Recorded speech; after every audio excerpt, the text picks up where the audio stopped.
Hello hello hello. আমি তোদের সুরাজ sir. আবার তোদের ক্লাস 10-এর জীবন বিজ্ঞানের 3 নাম্বার লেকচার করার জন্য আসলাম। আজকে শুরু করব হরমোন। ঠিক আছে, তো বেশি কথা বলবো না, ডাইরেক্ট শুরু করছি। হ্যাঁ, এখানে লেখা আছে হরমোন। এখানে শুধু মেমোরি বেস কনসেপ্ট, মানে হরমোনের আবিষ্কার সম্পর্কে লেখা আছে, যে কোন বিজ্ঞানী কত সালে হরমোন আবিষ্কার করেছে, ওই হরমোনের আবিষ্কারের ইতিহাস লেখা আছে। হ্যাঁ, তো লাইন বাই লাইন আমি পড়ছি। দুইজন বিজ্ঞানী, যাদের নাম বেলিস আর স্টার্লিং, 1905 সালে সর্বপ্রথম হরমোন শব্দটি ব্যবহার করেন। তাহলে এখান থেকে একটা প্রশ্ন, কোন বিজ্ঞানী সর্বপ্রথম হরমোন শব্দটি ব্যবহার করেন? বিজ্ঞানী বেলিস আর স্টার্লিং। কত সালে? 1905 সালে।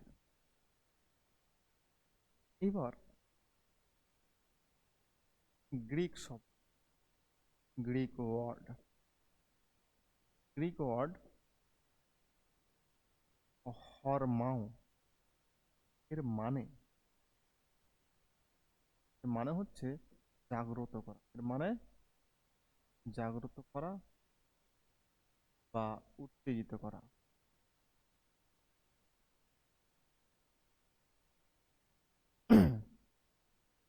আমার কি পৃথিবীতে বিভিন্ন রকমের ভাষা আছে, যেমন তামিল, তেলেগু, বাংলা, ইংরেজি, সংস্কৃত, মালয়ালম, আরবি, ফরাসি, পর্তুগিজ, অনেক রকমের ভাষা আছে।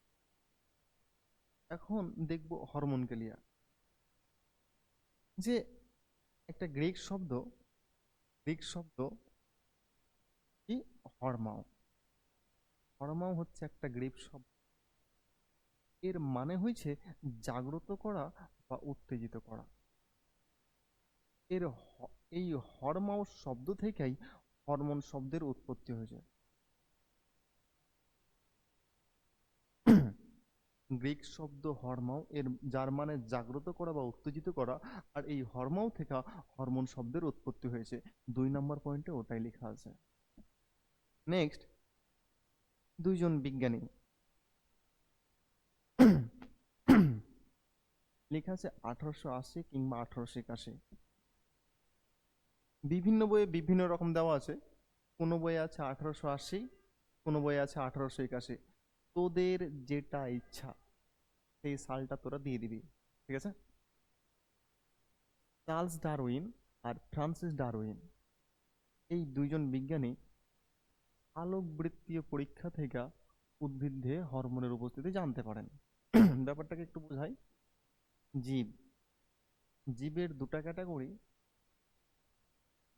উদ্ভিদ আর প্রাণী।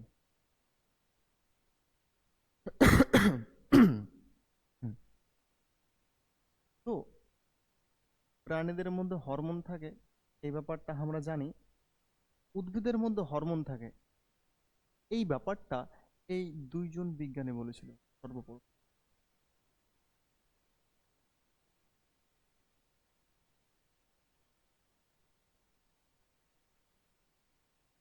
যে প্রাণীদের মধ্যে হরমোন তো থাকে, কিন্তু উদ্ভিদের মধ্যে হরমোন আছে কি নেই, এই ব্যাপারটা কে বলেছিল? চার্লস ডারউইন ও ফ্রান্সিস ডারউইন। এই দুইজন বিজ্ঞানী আলোকবৃত্তীয় পরীক্ষা থেকে উদ্ভিদে হরমোনের উপস্থিতি জানতে পারেন। ঠিক আছে। নেক্সট, ইংরেজিতে ওয়েন্ট, বাংলাতে ভেন্ট, যেটা লিখতে পারিস তোরা। বিজ্ঞানী ভেন্ট 1928 সালে কোন উদ্ভিদের, জই নামক উদ্ভিদের মুকুলা বরণে থেকে কোন হরমোন আবিষ্কার করেন? অক্সিন হরমোন আবিষ্কার। বিজ্ঞানী ভেন্ট 1928 সালে জই নামক উদ্ভিদের মুকুলা বরণী থেকে অক্সিন হরমোন আবিষ্কার করেন। এখানে বিজ্ঞানীর নাম দেওয়া আছে, সাল দেওয়া আছে, গাছের নাম দেওয়া আছে, গাছের কোন অংশ থেকে আবিষ্কার হয়েছে সেটা দেওয়া আছে, কোন হরমোন আবিষ্কার হয়েছে সেটাই দেওয়া আছে। সিম্পল প্রশ্ন এখান থেকে আসতে পারে। অক্সিন হরমোন কি আবিষ্কার করেন বিজ্ঞানী ভেন্ট? কোন গাছ থেকে আবিষ্কার করেন? জই গাছ থেকে। জই গাছের কোন অংশ থেকে? মুকুলা বরণী থেকে। তো এখান থেকে যেমন প্রশ্ন আসুক না কেন, তোরা পেরে যাবে আমার বিশ্বাস। জাস্ট এখানে হরমোনের আবিষ্কার সম্পর্কে লেখা আছে, কিছু না। কোন বিজ্ঞানী কত সালে কোন হরমোন আবিষ্কার করেন, বাস। আশা করছি তোদের এই স্লাইডটা কমপ্লিট হয়ে গেছে। নেক্সট, হরমোনকে, আচ্ছা, হরমোনের ডেফিনেশন আছে আর হরমোনের বৈশিষ্ট্য আছে। ডেফিনেশন,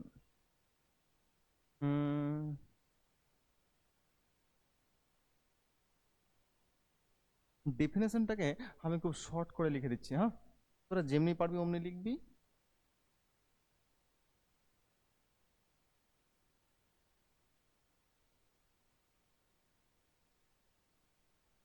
কয়েকটা পয়েন্ট লিখে দিচ্ছি আমি।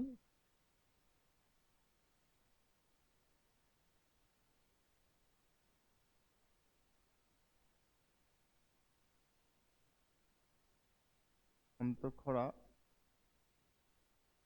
গ্রন্থি বা কোষ সমষ্টি থেকে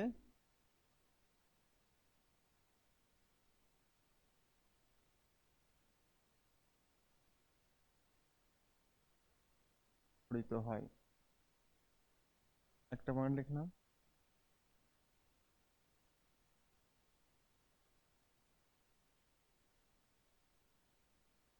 উৎপত্তিস্থল থেকে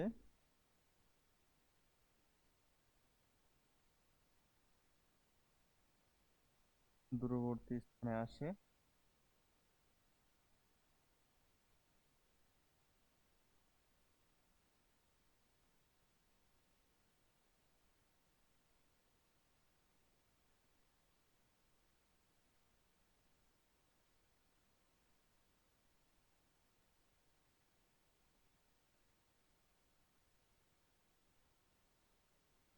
আর পরবর্তী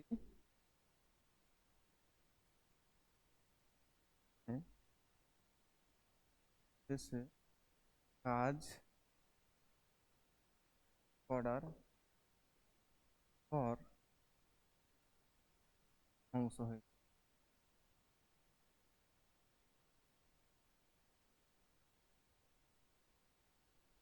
এই কয়েকটা পয়েন্ট আমি লিখলাম, ঠিক আছে।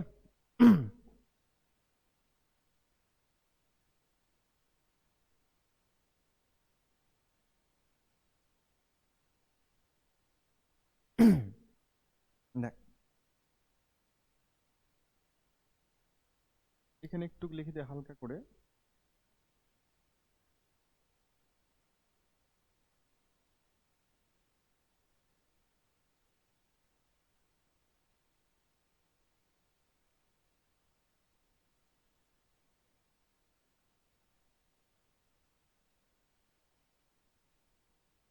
অন্তঃক্ষরা গ্রন্থি,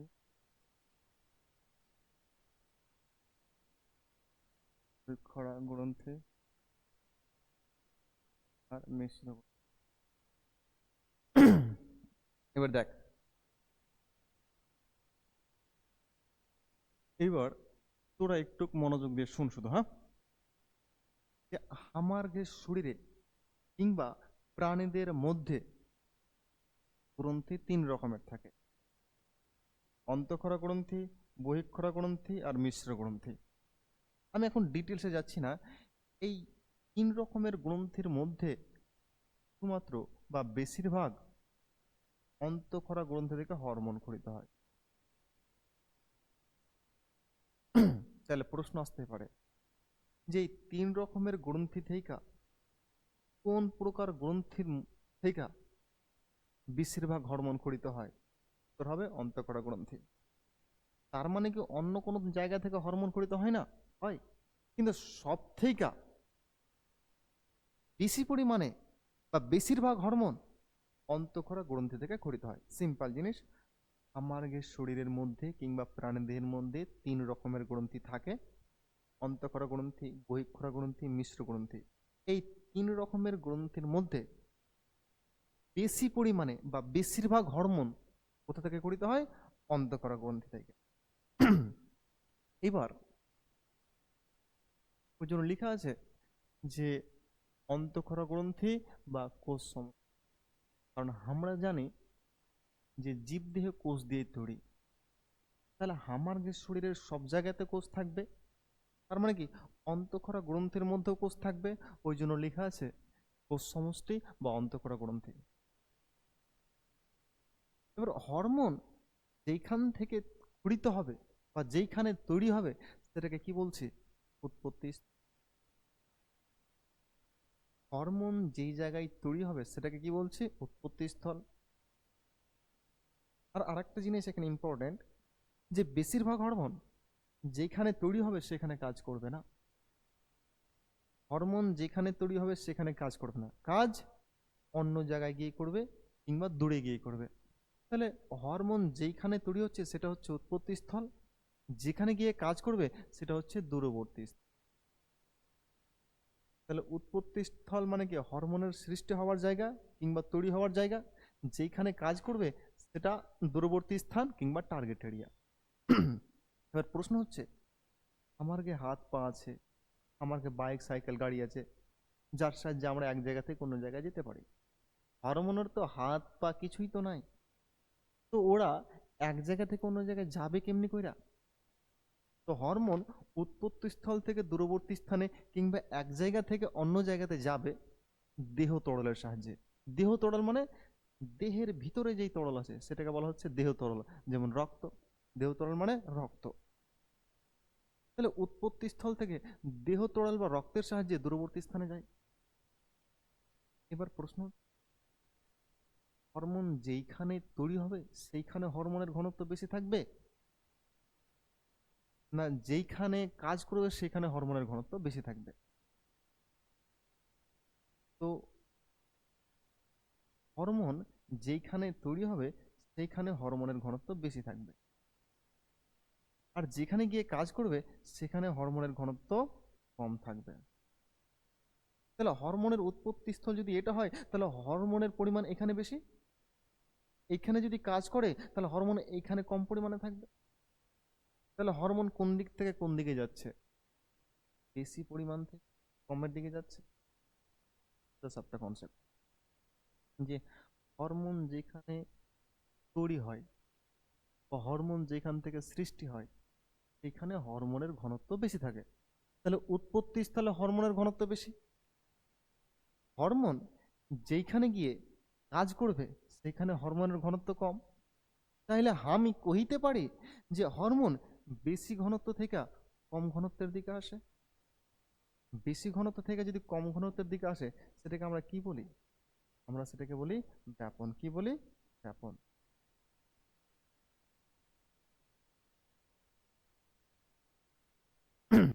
তাহলে উৎপত্তি স্থল থেকে দেহ তরলের সাহায্যে ব্যাপন প্রক্রিয়ার মাধ্যমে দূরবর্তী স্থানে আসে।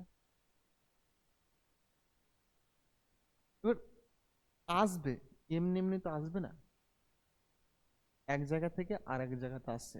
আমি যদি এক জায়গা থেকে আরেক জায়গাতে যাই তাহলে এমনি এমনি কি যাবো? অবশ্যই যাব না, কোনো না কোনো কাজ করব।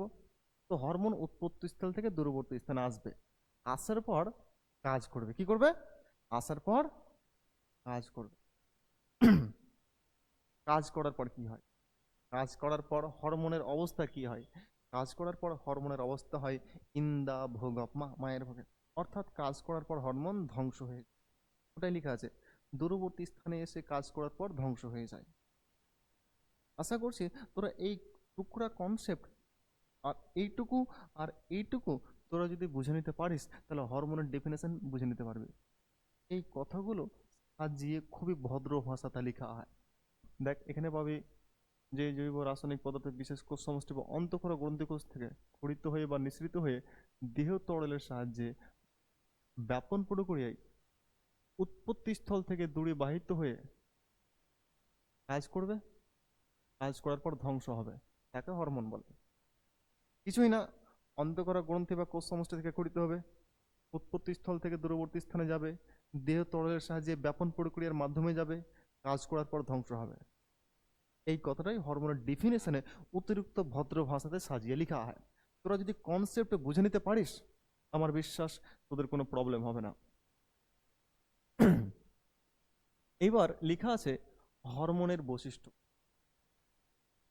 কি লেখা আছে? হরমোনের বৈশিষ্ট্য।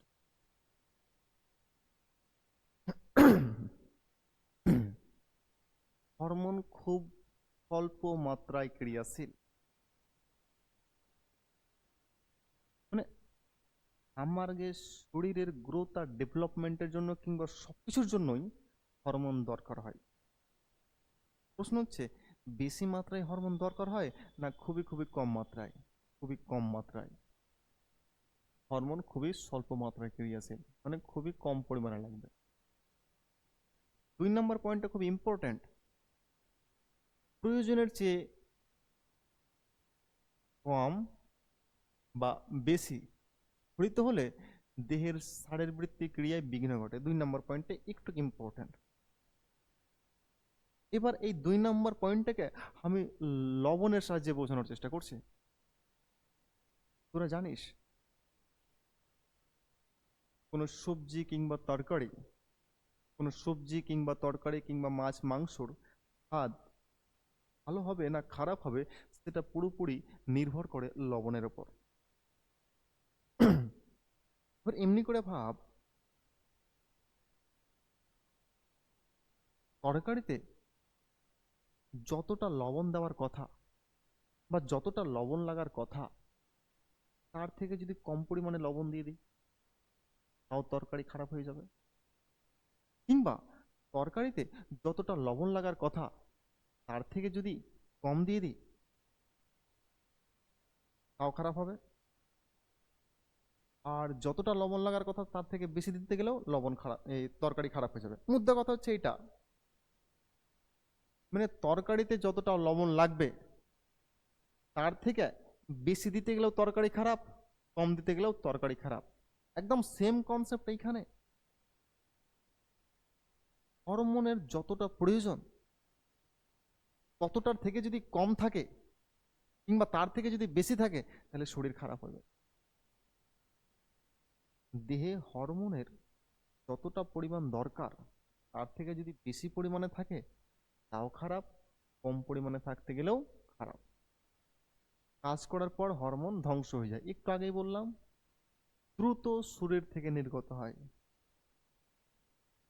মানে খুবই ফাস্ট, খুবই তাড়াতাড়ি ঘটে এই হরমোনের ব্যাপারটা। সিম্পল জিনিস, হরমোনের বৈশিষ্ট্য লেখা আছে এখানে 4টা বৈশিষ্ট্য। খুবই কম পরিমাণে লাগবে, যতটা দরকার তার থেকে কমে যেতে গেলেও শরীর খারাপ, বেশি হতে গেলেও শরীর খারাপ, কাজের পর ধ্বংস হবে, আর দ্রুত শরীর থেকে নির্গত হবে।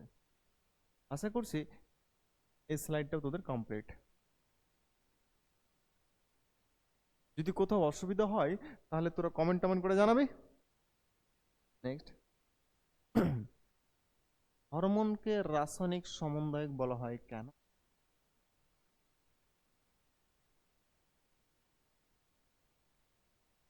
হ্যাঁ বলি, তো এটা হচ্ছে একটা জায়গা, এটা হচ্ছে একটা জায়গা,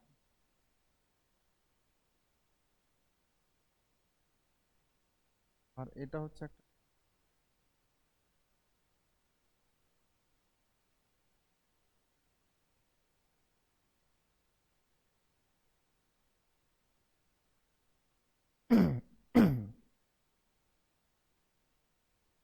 এটা হচ্ছে উৎপত্তি স্থল, হরমোনের ক্ষেত্রে লিখছি। এটা হচ্ছে দূরবর্তী স্থল, এটা দূরবর্তী স্থল।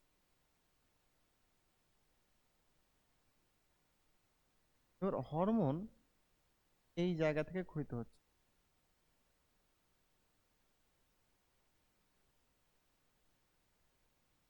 ওই জায়গা থেকে হরমোন এই জায়গাতে আসবে,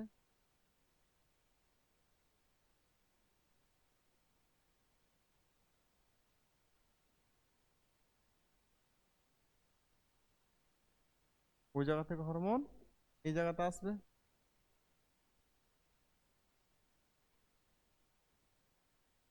এক জায়গা থেকে আরেক জায়গাতে এলো, আসার পর হরমোনগুলা এখানকার প্রত্যেকটা কোষে ঢুকবে।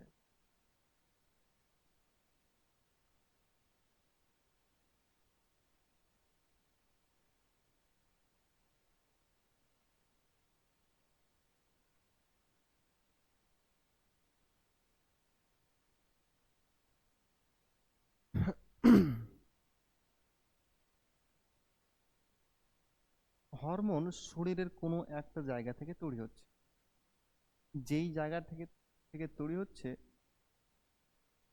সেই জায়গাটা হচ্ছে উৎপত্তি স্থল, যেই জায়গাতে সে কাজ করবে সেটা দূরবর্তী স্থান। তাহলে ধরে নিলাম এই জায়গা থেকে এরকম টাইপের হরমোন তৈরি হচ্ছে, এই হরমোনটা এই জায়গাতে এলো অর্থাৎ দূরবর্তী স্থানে এলো। এবার যেখানে আসবে সেইখানকার সমস্ত কোষের ভিতরে ঢুকবে।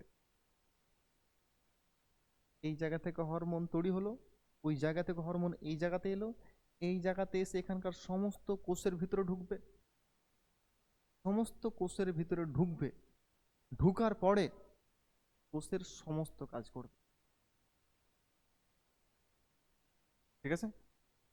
তো এই কারণের জন্যই হরমোনকে রাসায়নিক সমন্বয়ক বলা হয়। হরমোনকে রাসায়নিক সমন্বয়ক মানে কি? সমন্বয়ক মানে কি? যে সবার সঙ্গে সম্পর্ক স্থাপন করবে, এই তো সমন্বয়ক। এমনটা তো মোটেও না যে এইখানে হরমোন এলো, একটা কোষের মধ্যে ঢুকলো, বাকিগুলোর মধ্যে ঢুকলো না। ধরেলে তোদের ক্লাসে একটা ছুচিন্দর ছেলে আয়, এমনি করে ভাব, একটা ছুচিন্দর ছেলে যার নাম হচ্ছে রাকিব। তোদের ক্লাসে একটা ছুচিন্দর ছেলে যাহার নাম রাকিব। এই রাকিব ছেলেটা তোদের ক্লাসের সমস্ত মেয়ের সঙ্গেও সম্পর্ক রেখেছে, রিনার সঙ্গেও সম্পর্ক রেখেছে, টিনার সঙ্গেও সম্পর্ক আছে, নাজরিনের সঙ্গেও সম্পর্ক রেখেছে, সুলতানার সঙ্গেও সম্পর্ক রেখেছে, প্রিয়ার সঙ্গেও সম্পর্ক রেখেছে, কাউকে বাদ দেয়নি, সবার সঙ্গে সম্পর্ক রেখেছে। তাহলে এই ছুচিন্দর রাকিবকে আমি সমন্বয়ক বলতে পারি, কারণ কাউকে বাদ দেয়নি, ও সবার সঙ্গে সম্পর্ক রেখেছে। ও হরমোনের ব্যাপারটা ঠিক ওই রকম, যে এক জায়গা থেকে তৈরি হয়েছে, আর এক জায়গাতে আসবে কাজ করতে। এবার যেইখানে আসবে সেইখানকার যতগুলা কোষ আছে সমস্ত কোষের মধ্যে ঢুকবে, কোষের মধ্যে ঢুকার পর সমস্ত কোষের ভিতরের সব কাজ করবে। এমনটা মোটেও হচ্ছে না যে একটা কোষের মধ্যে ঢুকলো বাকি কোষের মধ্যে ঢুকেনি, কিংবা দুটা কোষের মধ্যে ঢুকলো বাকি কোষের মধ্যে ঢুকেনি। সমস্ত কোষের ভিতরে ঢুকবে আর সমস্ত কোষের কাজ করবে। এই কারণেই হরমোনকে রাসায়নিক সমন্বয়ক বলা হয়। একদম ঠিক এই রাকিব ছুচিন্দরের মতো ক্লাসের যতগুলো মাইয়া ছিল সবার সঙ্গে সম্পর্ক রেখেছে। এমনটা হয়নি যে দুটা মাইয়া বাদ দিয়ে সবার সঙ্গে সম্পর্ক রেখেছে, না, সবার সঙ্গে সম্পর্ক রেখেছে। ঠিক আছে? একদম ছিনালিপনা কন্ডিশন। এই কথাটা এখানে লেখা আছে যে জীবদেহের নির্দিষ্ট স্থান থেকে হরমোন উৎপন্ন হবে, ধীরে ধীরে সারা দেহের কোষগুলোতে ছড়িয়ে পড়বে, আর কোষের সকল প্রকার শারীরবৃত্তীয় ক্রিয়াকলাপ নিয়ন্ত্রণ করে। এইভাবে জীবদেহের রাসায়নিক সংযোগ গড়ে তোলার জন্য ওই হরমোনকে রাসায়নিক সমন্বয়ক বলা হয়। সিম্পল কথা, কোনো একটা জায়গা থেকে তৈরি হবে, ধরে যে এই জায়গা থেকে তৈরি হলো, এবার এই জায়গা থেকে ধীরে ধীরে সমস্ত জায়গার কোষের ভিতরে ঢুকবে, ঢুকার পর সমস্ত কোষের কাজ করবে। এইরকম কাজ করছে, ওই জন্য এই হরমোনকে কি বলা হয়? রাসায়নিক সমন্বয়ক। আশা করছি রাসায়নিক সমন্বয়ক কেন বলা হয় হরমোনকে সেটা তোরা বুঝে গেছিস। Local hormone. লোকাল মানে কি?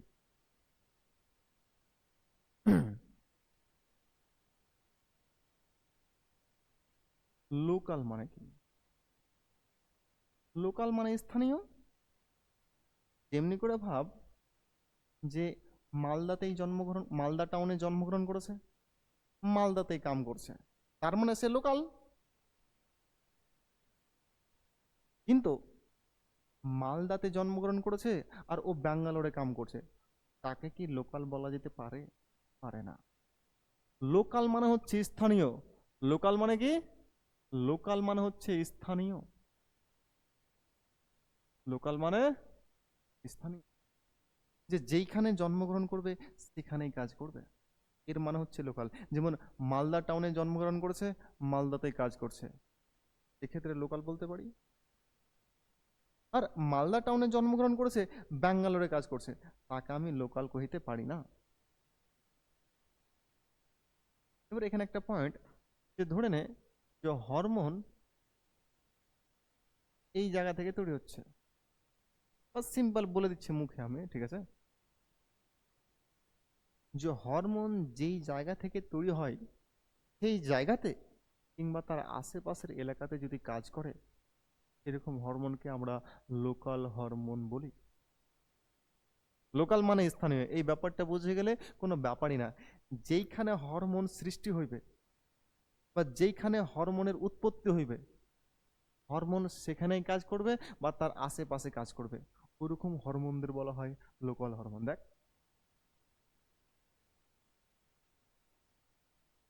আমি এখানে একটু মিটিয়ে বুঝিয়ে দিচ্ছি।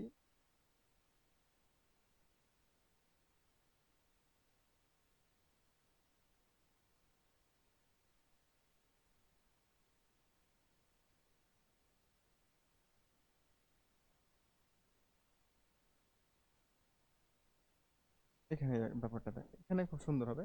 যেটা হচ্ছে উৎপত্তি স্থল, এটা হচ্ছে হরমোন। তো হরমোন দূরে যাবে না, এই হরমোন দূরে যাবে না, এই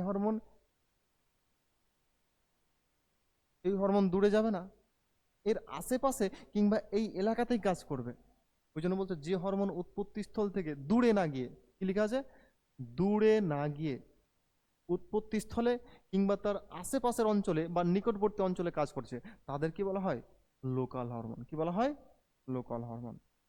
এবার এখানে উদাহরণ দেওয়া আছে। ইথিলিন হরমোন কাদের ক্ষেত্রে, উদ্ভিদের ক্ষেত্রে।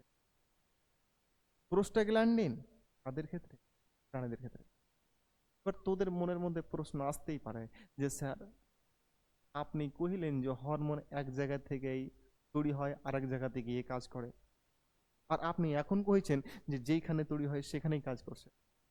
দুটোই ঠিক, কিন্তু একটু কনসেপ্টটা ক্লিয়ার কর যে বেশিরভাগ হরমোন যেইখানে তৈরি হবে সেখানে কাজ করবে না, অন্য জায়গায় গিয়ে কাজ করবে। বেশিরভাগ হরমোন উৎপত্তি স্থল থেকে দূরে গিয়ে কাজ করবে, কিন্তু কিছু কিছু হরমোন যেইখানে তৈরি হবে সেখানেই কাজ করবে, তাদের আমি কি বলছি, লোকাল হরমোন। প্রশ্ন আসতে পারে, উদ্ভিদের ক্ষেত্রে একটি লোকাল হরমোনের উদাহরণ দাও, ইথিলিন। প্রাণীদের ক্ষেত্রে একটি লোকাল হরমোনের উদাহরণ দাও, প্রোস্টাগ্ল্যান্ডিন। এবার হরমোনের ক্লাসিফিকেশন দেখ। হরমোন যদি উদ্ভিদের মধ্যে থাকে তাহলে উদ্ভিদ হরমোন, হরমোন যদি প্রাণীদের মধ্যে থাকে তাহলে প্রাণী হরমোন। তাহলে এখন আমি হরমোনের দুটা ক্যাটাগরি করলাম। উদ্ভিদের মধ্যে যদি হরমোন থাকে উদ্ভিদ হরমোন, প্রাণীদের মধ্যে থাকতে গেলে প্রাণী হরমোন। আশা করছি এই স্লাইডটা তোদের কমপ্লিট হয়েছে। আবারও বলছি, তোদের যদি বুঝতে অসুবিধা হয় তাহলে কমেন্ট করবি, আমি বলবো।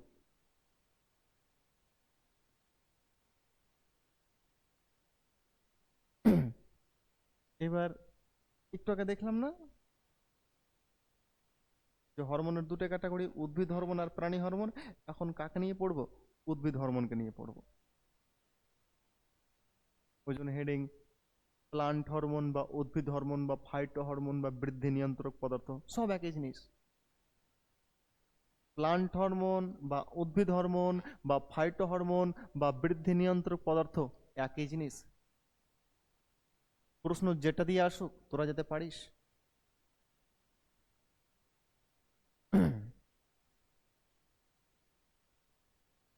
সেম কনসেপ্ট, যে সজীব কোষ থেকে নির্গত হবে, উৎপত্তিস্থল বা দূরবর্তী অঞ্চলে এসে উদ্ভিদের বৃদ্ধি বিপাক প্রজনন ক্রিয়াকে নিয়ন্ত্রণ করবে, তাদের উদ্ভিদ হরমোন বা ফাইটো হরমোন বলা হয়। এখানে ডেফিনেশন লেখা আছে।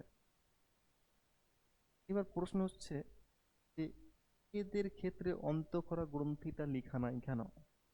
যখন আমি তোদের হরমোনের ডেফিনেশন দেখালাম সেখানে অন্তঃক্ষরা গ্রন্থি লেখা ছিল, কিন্তু এইখানে নেই কেন? কারণ অন্তঃক্ষরা গ্রন্থি উদ্ভিদের মধ্যে থাকে না, প্রাণীদের মধ্যে থাকে। ওই জন্য এখানে শুধুমাত্র লেখা আছে সজীব কোষ। কনসেপ্ট সেম, যে উদ্ভিদের মধ্যে সজীব কোষ থেকে উৎপন্ন হবে, দূরে আসবে, কাজ করবে, আর কাজ করার পর ধ্বংস হবে। এবার উদ্ভিদের ক্ষেত্রে কি কি কাজ করতে পারে? বিপাক, উদ্ভিদের বিপাক, বৃদ্ধি, প্রজনন, এই কাজগুলোকে নিয়ন্ত্রণ করবে। তাদের কি বলা হয়? উদ্ভিদ হরমোন বা ফাইটো হরমোন। এবার এখানে লিখছি আমি প্লান্ট হরমোন বা উদ্ভিদ হরমোন। প্লান্ট হরমোন বা উদ্ভিদ হরমোন কতগুলো হয় বা আছে?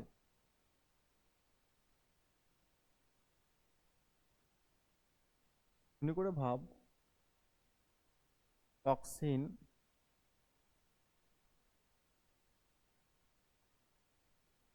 Cytokinin, gibberellin, abscisic acid, ethylene, florigen আর ভার্নালিন। ভার্নালিন। আমি হেডিং করেছি প্লান্ট হরমোন বা উদ্ভিদ হরমোন।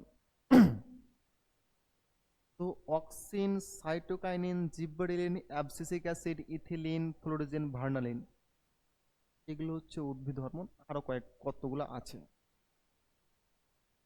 কিন্তু তোদের ক্লাস 10-এর সিলেবাস অনুযায়ী শুধুমাত্র এই তিনটা ডিটেলস তোদের বইয়ে দেওয়া আছে।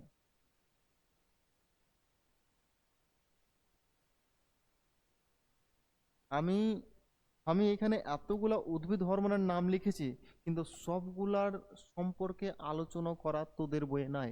শুধুমাত্র অক্সিন, সাইটোকাইনিন, জিব্বারেলিন, এই তিনটা হরমোন সম্পর্কে তোদের বইয়ে লেখা আছে, বাকিগুলোর সম্পর্কে লেখা নাই। ঠিক আছে? তো ওই জন্যে আমি এই তিনটার সম্পর্কে বলবো। ঠিক আছে?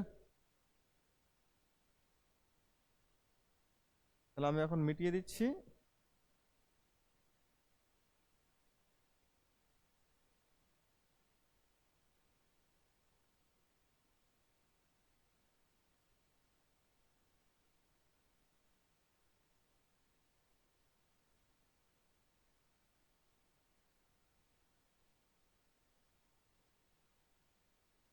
যেহেতু তোদের বইয়ে এই তিনটা সম্পর্কে দেওয়া আছে কিনা, ওই জন্য এই তিনটার সম্পর্কে বলছে। এখন এমনি করে ভাব, অক্সিন আর সাইটোকাইনিন, এই দুটো হরমোনের মধ্যে কার্বন, হাইড্রোজেন, অক্সিজেন আর নাইট্রোজেন আছে। কার্বন, হাইড্রোজেন, অক্সিজেন আর নাইট্রোজেন আছে। এর মধ্যে আছে কার্বন, হাইড্রোজেন আর অক্সিজেন। ভালো করে ডিফারেন্স দেখ। তোদের তোদের ক্লাস 10-এর বই এই তিনটা হরমোনের ডিটেলস দেওয়া আছে, অক্সিন, সাইটোকাইনিন, জিব্বারেলিন। এবার দেখ, অক্সিজেনের মধ্যে কার্বন আছে, হাইড্রোজেন আছে, অক্সিজেন আছে, নাইট্রোজেন আছে। সাইটোকাইনিনের মধ্যেও কার্বন আছে, হাইড্রোজেন আছে, অক্সিজেন আছে, নাইট্রোজেন আছে। জিব্বারেলিনের মধ্যে কার্বন আছে, হাইড্রোজেন আছে, অক্সিজেন আছে। ভালো করে লক্ষ্য করে দেখ যে এই দুই প্রকার হরমোনের মধ্যে কি আছে? নাইট্রোজেন আছে। ওই জন্যই এদেরকে আমি বলতে পারি নাইট্রোজেন যুক্ত হরমোন। নাইট্রোজেন যুক্ত হরমোন। এর মধ্যে নাইট্রোজেন নাই, তাহলে কি বলতে পারি? নাইট্রোজেন বিহীন হরমোন। নাইট্রোজেন বিহীন হরমোন। পরীক্ষাতে অনেকবার এসেছে, মাধ্যমিক পরীক্ষাতে। খুবই খুব ইম্পর্ট্যান্ট এটা। যে উদ্ভিদের ক্ষেত্রে একটি নাইট্রোজেন বিহীন হরমোনের উদাহরণ দাও। উত্তর কি হবে? জিব্বেরেলিন। কিংবা সিম্পল প্রশ্ন, ভালো করে দেখ, নাইট্রোজেন আছে, নাইট্রোজেন আছে, কিন্তু এখানে কি নাইট্রোজেন আছে? নাইট্রোজেন নাই। অক্সিন আর সাইটোকাইনিনে নাইট্রোজেন আছে, নাইট্রোজেন আছে, কিন্তু জিব্বেরেলিনের মধ্যে নাইট্রোজেন নাই। নাইট্রোজেন নাই, ওই জন্য কি জিব্বেরেলিন নাইট্রোজেন বিহীন হরমোন। এই দুটোর মধ্যে নাইট্রোজেন আছে, ওই জন্য কি নাইট্রোজেন যুক্ত হরমোন। তাহলে প্রশ্ন আসতে পারে যে উদ্ভিদের মধ্যে একটি নাইট্রোজেন বিহীন হরমোনের উদাহরণ দাও। কিংবা উদ্ভিদের ক্ষেত্রে একটি নাইট্রোজেন যুক্ত এবং একটি নাইট্রোজেন বিহীন হরমোনের উদাহরণ দাও। তো যেমন প্রশ্ন আসুক তোরা যাতে পারিস। আশা করছি কমপ্লিট হয়ে গেছে। নেক্সট, এবার বলেছে উদ্ভিদ হরমোনের বৈশিষ্ট্য বা ক্যারেক্টারিস্টিক্স অফ প্লান্ট হরমোন।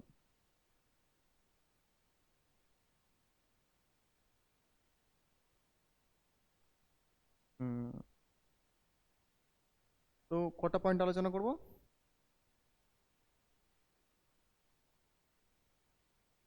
এখানে আমাকে একটা স্লাইড এক্সট্রা নিতে হবে আই থিঙ্ক। কত নাম্বার স্লাইড? 5 নাম্বার।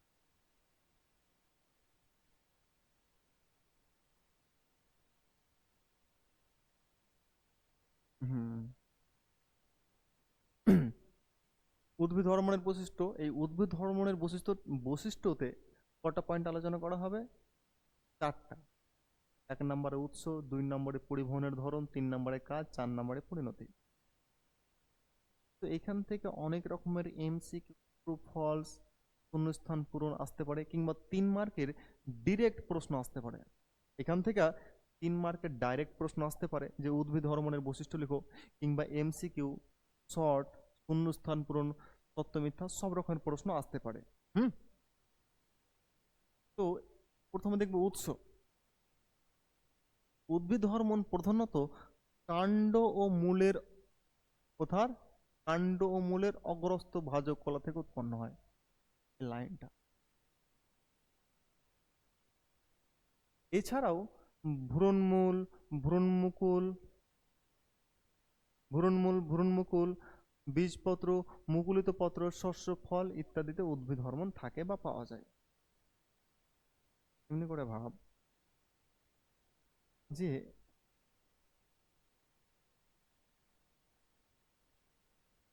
এটা হচ্ছে মাটি, এটা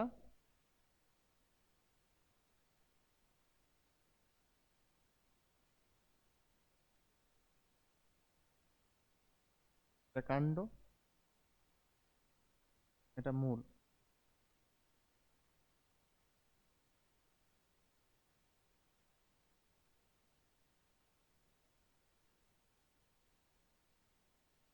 এটা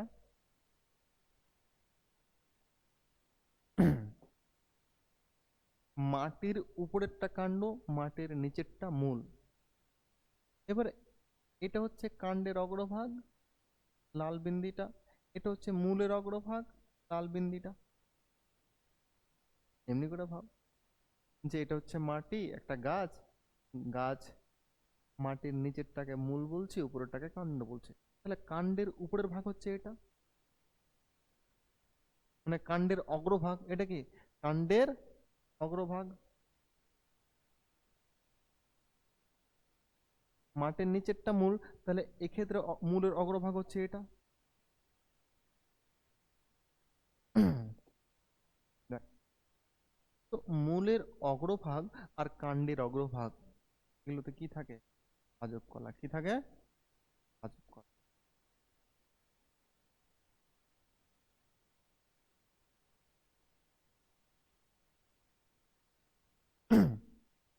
তো উদ্ভিদ কলা হয়তো তোরা ক্লাস 9-এ হয়তো শুনেছিস কিংবা পড়েছিস যে উদ্ভিদ কলা নর্মালি 2 রকমের হয়, ভাজক কলা আর স্থায়ী কলা।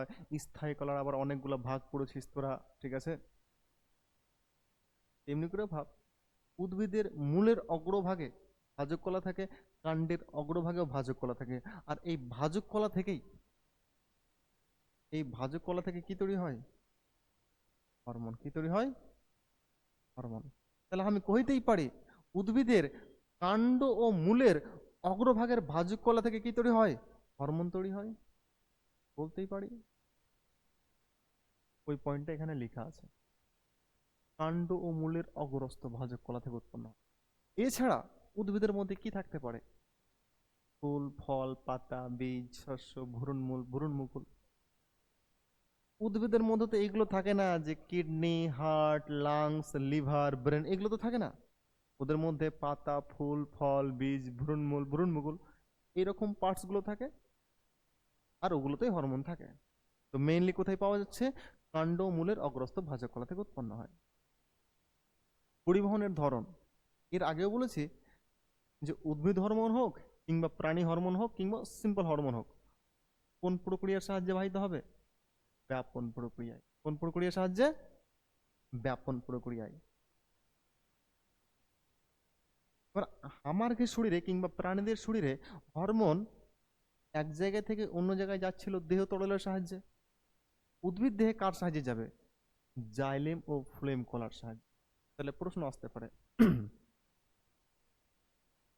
যে উদ্ভিদ দেহে হরমোন উৎপত্তি স্থল থেকে দূরবর্তী স্থানে যায় কার সাহায্যে? জাইলেম ও ফ্লোয়েমের সাহায্যে। খুব ইম্পর্ট্যান্ট। তাহলে উদ্ভিদের মধ্যে যে জাইলেম আর ফ্লোয়েম কলা আছে, সেই কলার কাজ কি? হরমোন পরিবহন করা। আর ব্যাপন প্রক্রিয়াটা প্রাণীদের ক্ষেত্রেও সেম, উদ্ভিদের ক্ষেত্রেও এবং প্রাণীদের ক্ষেত্রেও হরমোন কোন প্রক্রিয়ার সাহায্যে যাবে? ব্যাপন প্রক্রিয়ায়, অর্থাৎ বেশি ঘনত্ব থেকে কম ঘনত্বের দিকে যাবে। প্রাণীদের ক্ষেত্রে দেহ তরলের সাহায্যে যাবে, উদ্ভিদের ক্ষেত্রে জাইলেম আর ফ্লোয়েম কলার সাহায্যে যাবে কাজ।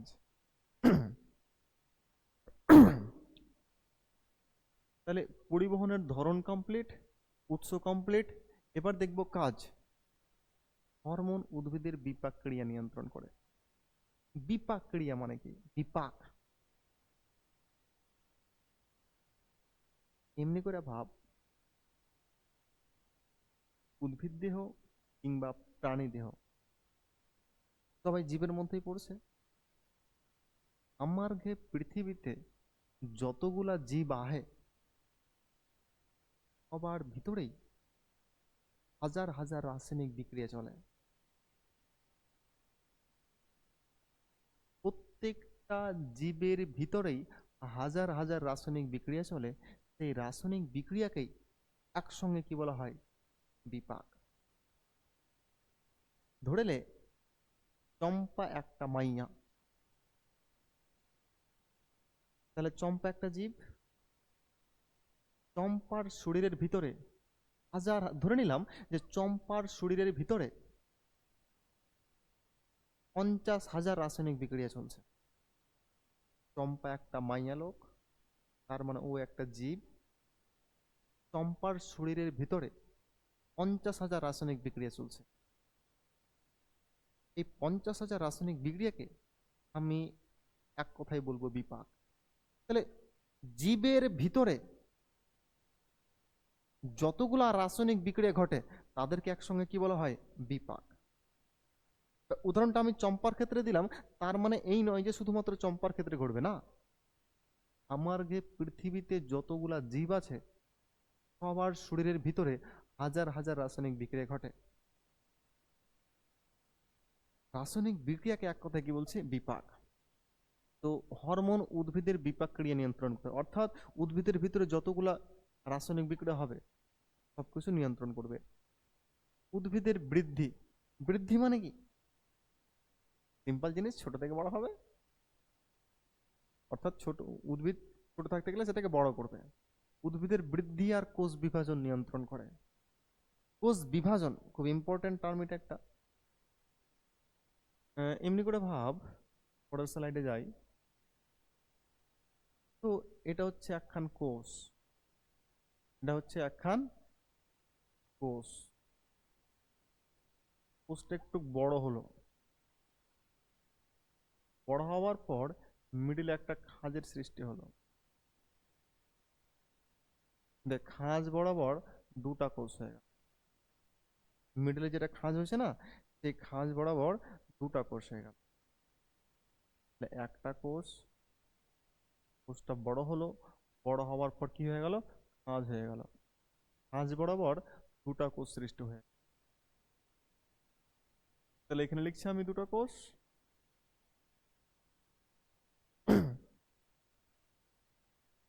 আমরা কি দেখি? নর্মালি মানুষ কি দেখে? শুরু দেখে আর শেষ দেখে। শুরু কটাতে হয়েছিল, মানে শুরুতে একটা কোষ, শেষ দুটা। তার মানে আলটিমেটলি একটা কোষ থেকে দুটা কোষের সৃষ্টি হচ্ছে। একটা সিম্পল জিনিস, যে হামারকে শরীরে লক্ষ কোটি কোটি কোষ থাকে, উদ্ভিদের মধ্যেও লক্ষ কোটি কোটি কোষ থাকে। আমি এখন একটা কোষকে নিয়ে দেখছি, একটা কোষ বড় হলো, মিডিলে খাঁজ সৃষ্টি হলো, খাঁজ বরাবর দুটো কোষ হয়ে গেল। তাহলে আমি কহিতেই পারি যে একটা কোষ থেকে দুটা কোষের সৃষ্টি হয়। প্রেমের ভাষাতে, মানে প্রেমের অ্যাঙ্গেল থেকে আমি কহছি যে সিঙ্গেল থেকে মিঙ্গেল হওয়ার ঘটনা হয়েছে কোষ বিভাজন। এটা তো সিঙ্গেল কোষ, মিঙ্গেল মানে কি দুটা কোষ। তাহলে প্রেমের ভাষাতে কোষ বিভাজন মানে কি সিঙ্গেল কোষ থেকে মিঙ্গেল কোষ সৃষ্টি হয়েছে, এইটাকে প্রেমের ভাষাতে বলা হয় কোষ বিভাজন। এবার অন্যভাবে বলি, এইটা যদি বাপ মা হয় তাহলে এই দুটা বেটা বেটি, এটা যদি বাপ মা হয় তাহলে এই দুটা বেটা বেটি, তাহলে এটাকে আমি কি বলতে পারি জনিত্রী কোষ। এটা হচ্ছে জনিত্রী কোষ, আর এটা হচ্ছে অপত্য কোষ।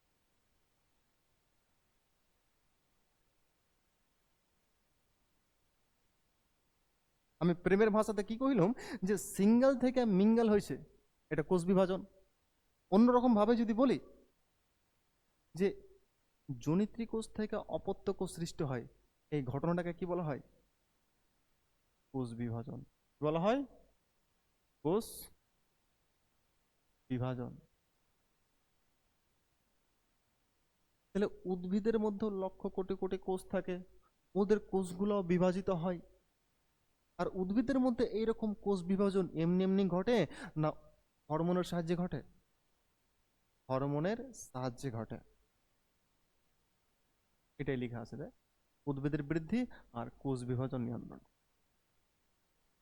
উদ্ভিদ হরমোন ফুলের উৎপত্তি মানে ফুলের সৃষ্টি করছে, পরিস্ফুটন মানে ফুলকে ধীরে ধীরে বড় করছে, পরিণতি মানে ঠিকঠাক বড় করছে, আর জৈন বৈশিষ্ট্য প্রকাশে সাহায্য করে। এটা আমি অন্য কোনো জায়গাতে বোঝাবো ভালো করে। তাহলে উদ্ভিদ হরমোন ফুলের সৃষ্টি করছে, ফুলকে ধীরে ধীরে বড় করছে, ঠিকঠাক বড় করছে। পরিণতি, পরিণতি মানে কি,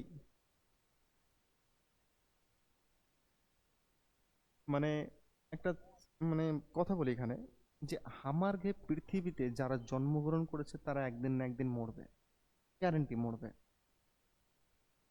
জন্ম আছে মানে কি মৃত্যু আছে। তাহলে জীবের শেষ পরিণতি কি মৃত্যু, জীবের শেষ পরিণতি মৃত্যু। তো এখানে পরিণতি বলতে এমনি করে ভাবো হরমোনেরও শেষ পরিণতি কি মৃত্যু কিংবা ধ্বংস হয়ে যাওয়া। ঠিক আছে, এবার আমি এখানে দেখানোর চেষ্টা করছি। আহ,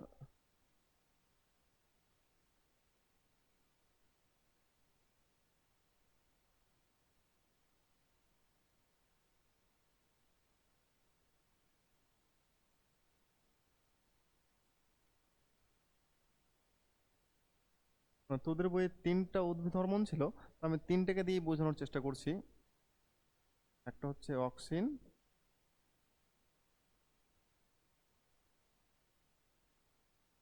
জিব্বেরেলিন, আর সাইটোকাইনিন। তোদের বইয়ে যতটুকু আছে ততটুকুই আলোচনা করছি। এক, দুই,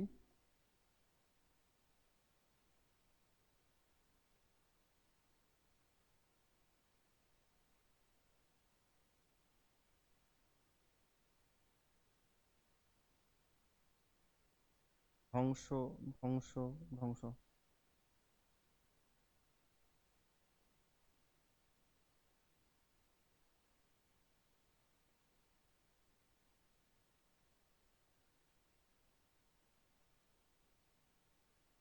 indole acetic, indole acetic acid, indole acid.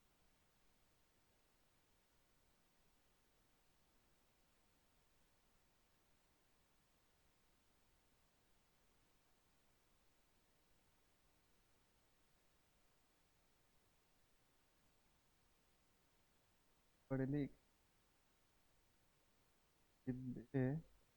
Relic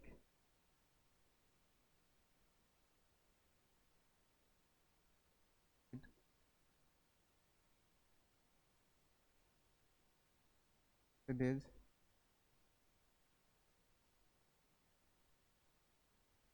cyto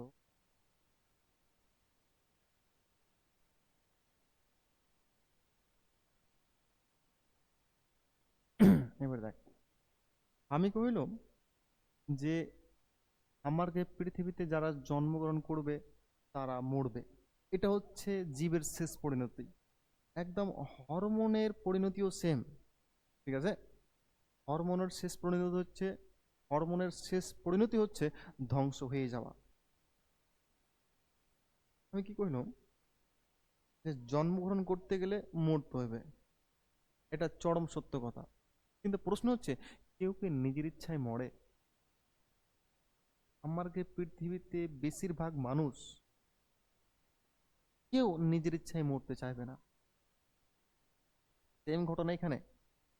এটা তো হরমোন, এরা হরমোন, এরা হরমোন, এরা কাম করবে, ধ্বংস হবে। প্রশ্ন হচ্ছে, নিজের ইচ্ছায় ধ্বংস হবে না কেউ এদের ধ্বংস করবে?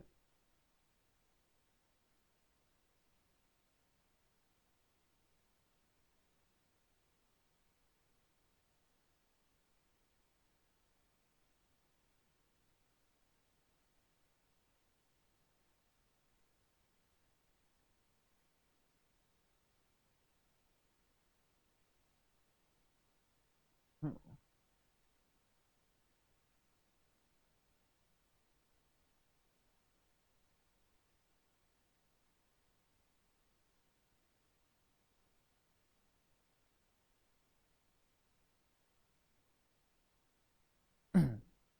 আমি তোদের হরমোনের যখন ডেফিনেশন বোঝাই বা বৈশিষ্ট্য বোঝাই তখন বলেছিলাম যে হরমোন কাজ করার পর ধ্বংস হবে। প্রশ্ন হচ্ছে, কেউ কি নিজের ইচ্ছায় মরতে চায়? কেউ নিজের ইচ্ছায় মরতে চায় না, মেরে ফেলা হয়। তো এই অক্সিন, জিবরেলিন, সাইটোকাইনিন এগুলো হচ্ছে উদ্ভিদ হরমোন। এরা কাজ করবে, কাজের পর ধ্বংস হবে। এই তিনটে হরমোন কাজ করবে, কাজের পর ধ্বংস হবে। তো এরা নিজের ইচ্ছাতে ধ্বংস হবে না, এদেরকে ধ্বংস করা হয়। এবার কোন, কার সাহায্যে ধ্বংস হবে সেটা ইম্পর্ট্যান্ট। আলো দিয়ে কিংবা ইন্ডোল অ্যাসিটিক অ্যাসিড অক্সিডেজ দিয়ে অক্সিনকে ধ্বংস করা হবে। আলো দিয়ে কিংবা ইন্ডোল অ্যাসিটিক অ্যাসিড অক্সিডেজ দিয়ে অক্সিনকে ধ্বংস করা হবে। জিব্বারেলিক অ্যাসিড অক্সিডেজ, এই এনজাইম বা উৎসেচক দিয়ে জিব্বারেলিন হরমোনকে ধ্বংস করা যাবে। সাইটোকাইনিন অক্সিডেজ, এই এনজাইম বা উৎসেচক দিয়ে সাইটোকাইনিনকে ধ্বংস করা যাবে। অর্থাৎ এমনি করে ভাব, এদিককার গুলো হলো পাথর, এদিককার গুলো হলো হাতুড়ি। তাহলে এখানে এনজাইম বা উৎসেচক হাতুড়ি, হরমোনটা হচ্ছে পাথর। অর্থাৎ এইরকম হাতুড়ি দিয়ে এরকম পাথরগুলোকে ভাঙবো বা ধ্বংস করব। তাহলে আলো বা ইন্ডোল অ্যাসিটিক অ্যাসিড অক্সিডেজ এইরকম এনজাইম দিয়ে অক্সিন হরমোনকে ধ্বংস করা যায়। জিব্বারেলিক অ্যাসিড অক্সিডেজ দিয়ে জিব্বারেলিন হরমোনকে ধ্বংস করা যায়। সাইটোকাইনিন অক্সিডেজকে দিয়ে সাইটোকাইনিন হরমোন ধ্বংস করা যায়। সেম কথা এখানে লেখা আছে, পরিণতিতে এই কথাটাই লেখা আছে যে অক্সিন কার উপস্থিতিতে, আলোর উপস্থিতিতে বা ইন্ডোল অ্যাসিটিক অ্যাসিড অক্সিডেজ উৎসেচকের ক্রিয়ায় বিনষ্ট হয়। জিব্বারেলিন জিব্বারেলিক অ্যাসিড অক্সিডেজের প্রভাবে ধ্বংসপ্রাপ্ত হয়। সাইটোকাইনিন অক্সিডেজ উৎসেচকের ক্রিয়ায় ধ্বংস হয়। অর্থাৎ তোরা যদি এই কনসেপ্টে বুঝে যাস তাহলে কোনো ব্যাপারই না। তাহলে এইখানে যতটা আছে, এখান থেকে এমসিকিউ হোক কিংবা শর্টস হোক কিংবা ট্রু ফলস হোক কিংবা সত্য মিথ্যা হোক কিংবা 3 মার্কের প্রশ্ন হোক, যেখান থেকে প্রশ্ন আসুক না কেন তোরা যাতে পারিস।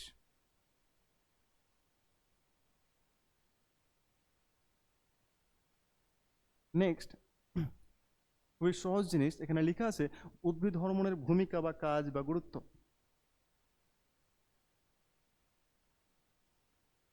তো উদ্ভিদ হরমোনের ভূমিকা বা কাজ বা গুরুত্ব বা তাৎপর্য যাই থাকুক না কেন, উত্তর সেম। এবার উদ্ভিদ হরমোনের ভূমিকা বা কাজ বা গুরুত্ব লিখতে গেলে মোটামুটি 6টা পয়েন্ট আলোচনা করব। 1 2 3 4 5 6, 6টা লেখা আছে। তো যদি 3 মার্কের প্রশ্ন থাকে তাহলে 6টা পয়েন্ট লেখার দরকার নাই, 3টে বা 4টা লিখতে গেলেই হবে। তো এবার খুবই সিম্পল জিনিস আমি বলবো, তোর মনোযোগ দিয়ে শুনবি। 1 নম্বর পয়েন্টে লেখা আছে সংবেদনশীলতা ও সাড়া প্রদান। আমি প্রথম লেকচারে তোদের কহেছিলাম যে রাস্তা দিয়ে হাঁটতে গেলে বা রাস্তা দিয়ে হাঁটার সময় হঠাৎ করে যদি বৃষ্টি পড়ে তাহলে আমরা ছাতা বার করি, হঠাৎ করে গরম জলে হাত পড়তে গেলে হাত টেনে নিই, হঠাৎ করে বাজ পড়তে গেলে আমরা চমকে যাই। এই যে বাজ পড়লো, চমকে গেলাম, চমকে যাওয়াটা হচ্ছে সাড়া প্রদান কিংবা উত্তেজিতা। বৃষ্টি পড়ছিল, ছাতা বার করলাম, এই ছাতা বার করাটা হচ্ছে সংবেদনশীলতা বা উত্তেজিতা বা সাড়া। তো প্রাণীরা যেমন সাড়া প্রদান করে, অমনি করে ভাব উদ্ভিদরাও সাড়া প্রদান করে। এমনি করে ধীর বৃদ্ধিজ চলন কিংবা রস স্ফীত জ্বলনের সাহায্যে। এমনি করে ভাব প্রাণীরা যেমন সাড়া প্রদান করে বা সাড়া দেয়, বা প্রাণীদের যেমন সংবেদনশীলতা দেখা যায়, অমনি করে ভাব উদ্ভিদদের মধ্যেও সাড়া প্রদানের ঘটনা ঘটে কিংবা সংবেদনশীলতা দেখা যায়। বীজের অঙ্কুরোদ্গম ঘটায়। বীজের অঙ্কুরোদ্গম মানে কি? জমিতে বীজ ছড়িয়ে দিলাম, বীজ থেকে একটা অংশ মাটির উপরের দিকে আসবে, একটা অংশ নিচের দিকে যাবে, অর্থাৎ প্রথমবার তখন বীজ থেকে গাছ জন্মাবে। বলছে যে উদ্ভিদ হরমোনের প্রভাবেই বীজের অঙ্কুরোদ্গম ঘটে। এবার প্রশ্ন হচ্ছে কোন হরমোন, জিব্বারেলিন হরমোন বীজের অঙ্কুরোদ্গম ঘটায়? উদ্ভিদের অগ্রীয় ও পার্শ্বীয় বৃদ্ধি। অগ্র মানে কি? হাইটে বেড়ে যাওয়া। পার্শ্বীয় মানে কি? মানে মোটা হয়ে যাওয়া, মুটকি হয়ে যাওয়া, মোটকা হয়ে যাওয়া। এখানে বলেছে উদ্ভিদের অগ্র ও পার্শ্বীয় বৃদ্ধি। অগ্র মানে, অগ্র বৃদ্ধি মানে কি? হাইটে লম্বা হওয়া, মানে হাইট বেড়ে যাওয়া। পার্শ্বীয় মানে কি? মোটকা কিংবা মোটি হওয়া, অর্থাৎ গাছ মোটা হবে, প্রস্থতে বেড়ে যাবে। কোন হরমোন করে? অক্সিন। মুকুলোদ্গম মানে গাছের মুকুল সৃষ্টি করবে। এবার গাছের মুকুল সৃষ্টি কোন কোন হরমোন করে? অক্সিন আর সাইটোকাইনিন। যেমন যেমন আমের মুকুল তোরা হয়তো দেখেছিস, মানে বিভিন্ন গাছে মুকুল সৃষ্টি হয়, সেই মুকুলগুলাও হরমোনের জন্য সৃষ্টি হয়। তোরা হয়তো দেখেছিস, স্পেশালি মালদা মুর্শিদাবাদের ছেলেমেয়েরা দেখবে যে গাছে যখন আম হয় তার আগে যারা বাগানের মালিক, আম বাগানের মালিক, তারা কি করে যে গাছে যাতে বেশি পরিমাণে মুকুল ধরে তার জন্য কি করে, গাছে ওরা স্প্রে করে। স্প্রের মধ্যে কি থাকে? এই সাইটোকাইনিন আর অক্সিন, যে গাছের যাতে মুকুল বেশি ধরে, আর মুকুল বেশি ধরতে গেলেই যাতে আম বেশি হয়। ফুল ফোটা, ফুল ফোটাতে গেলেও কি লাগে? জিব্বারেলিন লাগছে। গাছের ফুল হয়, ফুল ফুটবে, ফুল ফুটতে গেলে কি লাগে? জিব্বারেলিন লাগে। খুবই খুবই ইম্পর্টেন্ট, এটা পরীক্ষাতে অনেকবার এসেছে। চলন বুঝিয়ে দিয়েছি, ট্যাকটিক চলন, ট্রপিক চলন, ন্যাস্টিক চলন। ট্রপিক চলনের 3টা ভাগ ছিল, ফটোট্রপিক চলন, হাইড্রোট্রপিক চলন, জিওট্রপিক চলন, এগুলো বুঝিয়ে দিয়েছি। তবে যেটা ট্রপিক চলন, ট্রপিক চলনের মধ্যে ফটোট্রপিক চলন অর্থাৎ ফটোট্রপিজম, জিওট্রপিক চলন অর্থাৎ জিওট্রপিজম। এই চলনটাকে নিয়ন্ত্রণ করছে অক্সিন।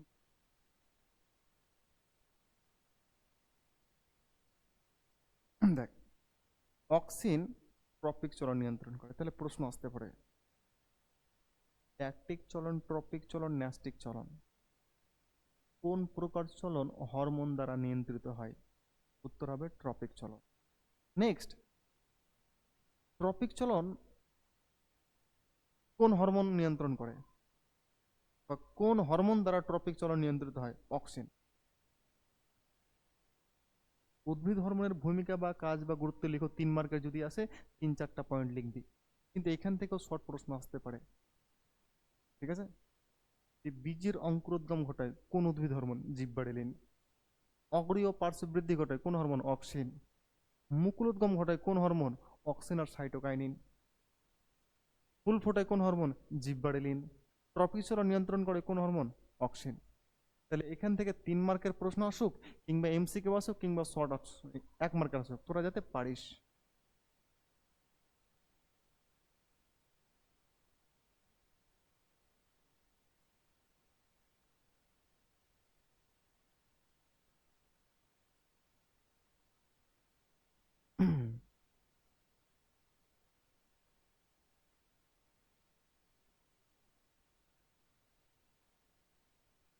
এক, উদ্ভিদ হরমোনের প্রকারভেদ, টাইপস অফ প্লান্ট হরমোন।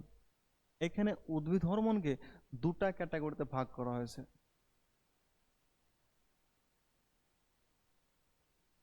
এমনি করে ভাব, এটাকে 1 নাম্বার ক্যাটাগরি দিলাম, আর এটাকে 2 নাম্বার ক্যাটাগরি।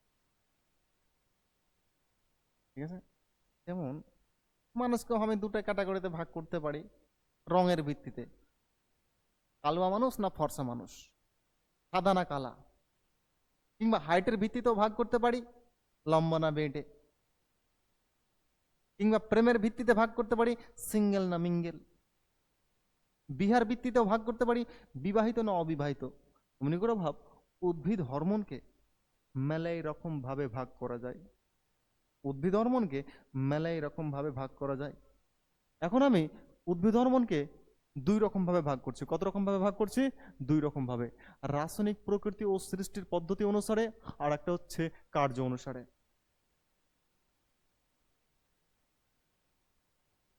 তো রাসায়নিক প্রকৃতি ও সৃষ্টির পদ্ধতি অনুসারে উদ্ভিদ হরমোন কত রকমের হয়? 3 রকমের। প্রাকৃতিক হরমোন, কৃত্রিম হরমোন, প্রকল্পিত হরমোন।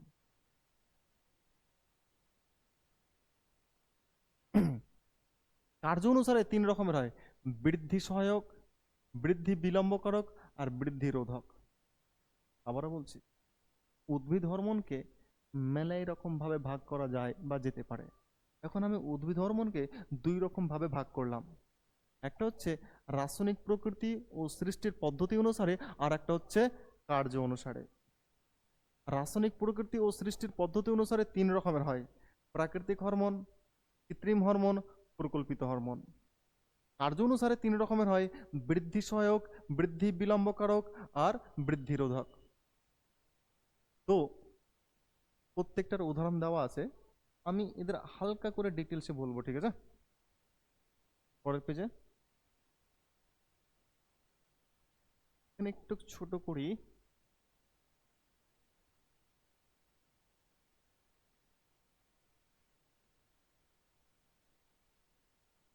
ব্যাস।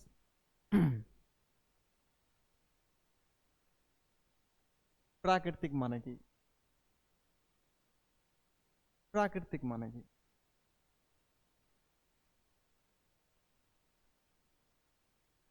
যেটা মানুষ সৃষ্টি করতে পারে না, যেটা পৃথিবীতে আপনা আপনি হয়, এটা হচ্ছে প্রাকৃতিক। কৃত্রিম বা আর্টিফিশিয়াল মানে কি? যেটা মানুষ তৈরি করে, সেটা হচ্ছে আর্টিফিশিয়াল বা কৃত্রিম। প্রকল্পিত আমি বলছি,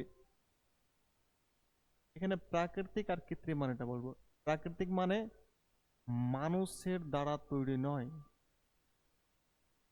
মানুষের দ্বারা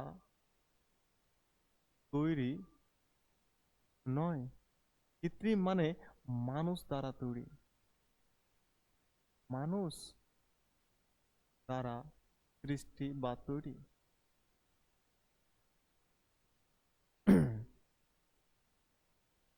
কিছু হরমোন উদ্ভিদের মধ্যে অটোমেটিক তৈরি হয়, মানুষ তৈরি করে না। এই রকম হরমোনগুলোকে বলা হয় প্রাকৃতিক হরমোন। আর কিছু কিছু হরমোন উদ্ভিদের মধ্যে তৈরি হয় না, মানুষ তৈরি করে। কিছু হরমোন মানুষ তৈরি করে, কিন্তু মানুষের তৈরি হরমোনগুলার কাজ প্রাকৃতিক হরমোনের মতো। এগুলো হচ্ছে কৃত্রিম হরমোন। যেসব হরমোন উদ্ভিদ দেহের মধ্যে অটোমেটিক্যালি তৈরি হয়, তারা হচ্ছে প্রাকৃতিক হরমোন। যে সমস্ত হরমোনগুলো মানুষ ল্যাবরেটরিতে তৈরি করে এবং যাদের গঠন প্রাকৃতিক হরমোনের মতোই, তাদের বলা হয় কৃত্রিম হরমোন। উদাহরণ দেওয়া আছে, যেমন auxin, gibberellin, cytokinin, abscisic acid, ethylene. এইরকম হরমোনগুলো মানুষ তৈরি করতে পারে না, উদ্ভিদের মধ্যে অটোমেটিক্যালি তৈরি হয়। ঠিক আছে, কৃত্রিম হরমোন মানুষ তৈরি করে, যেমন আইবিএ, এনএএ, আইপিএ, 2,4-D। এগুলো হচ্ছে কি কৃত্রিম হরমোন। কিন্তু এদের গঠন কাদের মতো? এদের গঠন প্রাকৃতিক হরমোনের মতো, প্রাকৃতিক হরমোনের মতো। যে এরকম হরমোনগুলা মানুষ ল্যাবরেটরিতে তৈরি করেছে, আর এদের গঠন প্রাকৃতিক হরমোনের মতো, কাজও প্রাকৃতিক হরমোনের মতো। ওই জন্য এদেরকে বলা হয়েছে কৃত্রিম হরমোন। প্রকল্পিত, প্রকল্পিত মানে কি? প্রকল্প থেকে প্রকল্পিত। যেমনি কালো থেকে কালোয়া হইতে পারে, অমনি করে ভাব প্রকল্প থেকে প্রকল্পিত হইতে পারে। প্রজেক্ট বা প্রকল্প মানে কি? মানে আমি একটা চিন্তা করেছি যে আমি অমুক কাজটা করব, কিন্তু এখনো করিনি, আগামীতে করব, করতে পারে নয় পারি।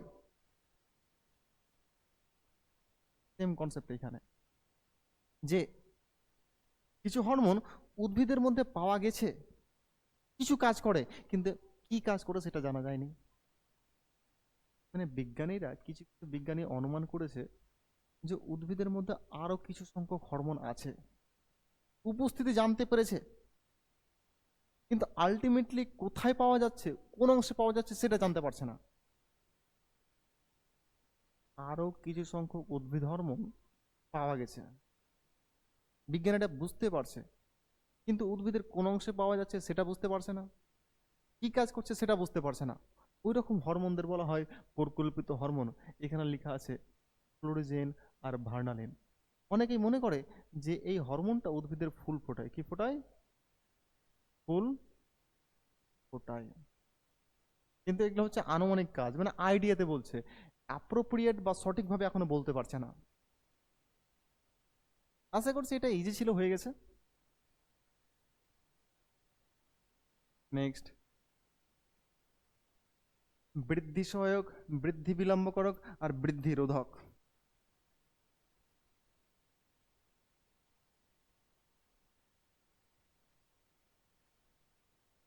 এই তিনটা খুবই ইজি জিনিস, এখনই বুঝিয়ে দিচ্ছি আমি।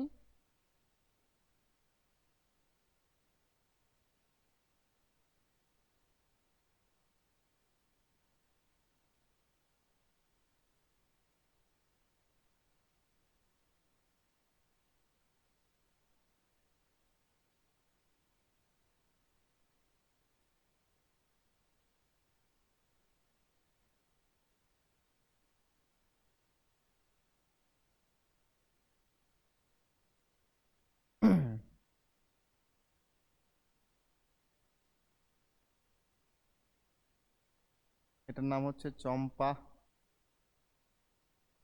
এটার নাম টুম্পা, আর এটার নাম হচ্ছে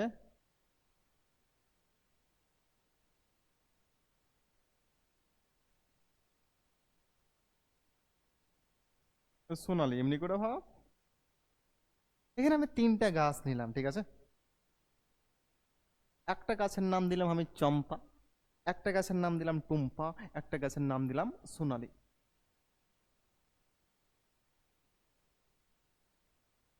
এই চম্পা নামের গাছটা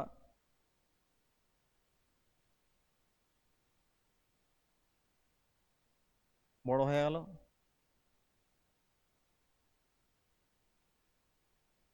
এটা বড় হয়ে গেল,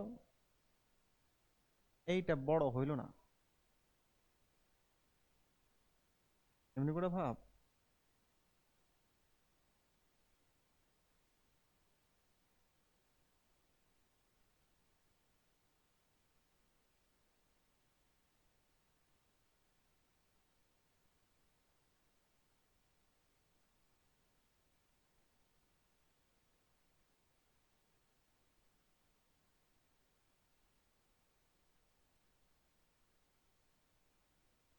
আমি এই টপিকটাকে বোঝানোর জন্য এই ছবি আঁকছি, হ্যাঁ। এখানে আমি তিনটা গাছ নিলাম, একটা গাছের নাম চম্পা, একটা গাছের নাম টুম্পা, একটা গাছের নাম সোনালি। এই চম্পা নামের গাছটা 6 মাসের মধ্যে এত বড় হয়ে গেছে। টুম্পা নামের গাছটাও একদম সেম সাইজ, অতটাই বড় হয়েছে। সময় কত লেগেছে রে? 2 বছর। সোনালী গাছটা 2 বছর পরও যেমনি ছিল অমনি আছে, বৃদ্ধি হয়নি। তার মানে এখানে আমি কইতে পারি যে এই চম্পা গাছের বৃদ্ধি হয়েছে, টুম্পা গাছের বৃদ্ধি হয়েছে, কিন্তু সোনালী গাছের কি বৃদ্ধি হয়েছে? উত্তর হবে না, সোনালী গাছের বৃদ্ধি হয়। তো চম্পা গাছের বৃদ্ধি হয়েছে, টুম্পা গাছের বৃদ্ধি হয়েছে, কিন্তু সোনালী গাছের বৃদ্ধি হয়নি। কারণ সময়টা দেখ, 2 বছর পরেও যতটা ছিল অতটাই আছে। এবার যে যে এই গাছটা খুবই তাড়াতাড়ি বড় হয়েছে না, এই গাছকে যদি তাড়াতাড়ি বড় করতে হয় তাহলে কি দিতে হবে আমাকে? অক্সিন। কি দিতে হবে? Auxin, gibberellin. তাহলে অক্সিন আর জিব্বেরেলিন দিতে গেলে গাছ খুবই তাড়াতাড়ি বৃদ্ধি পায় কিংবা বড় হয়। ঠিক আছে। আর এখানে আছে সোডিয়াম ডাইকিকুলেট, NADK, NAD। এই গাছটা বৃদ্ধি পেয়েছে, কিন্তু এই গাছটা বৃদ্ধি পেতে কত সময় লেগেছে? 2 বছর। কিন্তু এই গাছটা কত মাস লেগেছে? 6 মাস। তাহলে চম্পা গাছ আর টুম্পা গাছ দুটাই সমান বৃদ্ধি হয়েছে, কিন্তু চম্পা গাছে 6 মাস সময় লেগেছে আর টুম্পা গাছে 2 বছর সময় লেগেছে। তাহলে ওখানে মোটামুটি 1.5 বছর বেশি সময় লেগেছে না টুম্পা গাছে? তার মানে কি, এর বৃদ্ধিটা একটা সময় থেমেছিল। বৃদ্ধি হয়েছে, বাট একটা সময় বৃদ্ধি থেমেছিল। বৃদ্ধিকে থামানো যায়। এবার দেখ, চম্পা গাছের বৃদ্ধি হয়েছে খুবই তাড়াতাড়ি, টুম্পা গাছের বৃদ্ধি হয়েছে কিন্তু তাড়াতাড়ি হয়নি, একটা সময় বৃদ্ধি থেমে গেছে। সোনালী গাছের বৃদ্ধি হয়নি।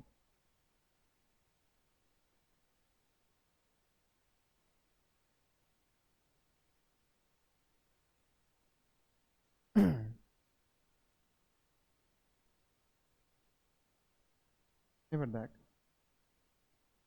এখানে যেই হরমোনের প্রভাবে গাছ তাড়াতাড়ি বৃদ্ধি পায় সেই হরমোনকে বলা হয় বৃদ্ধি সহায়ক বা গ্রোথ প্রমোটার্স।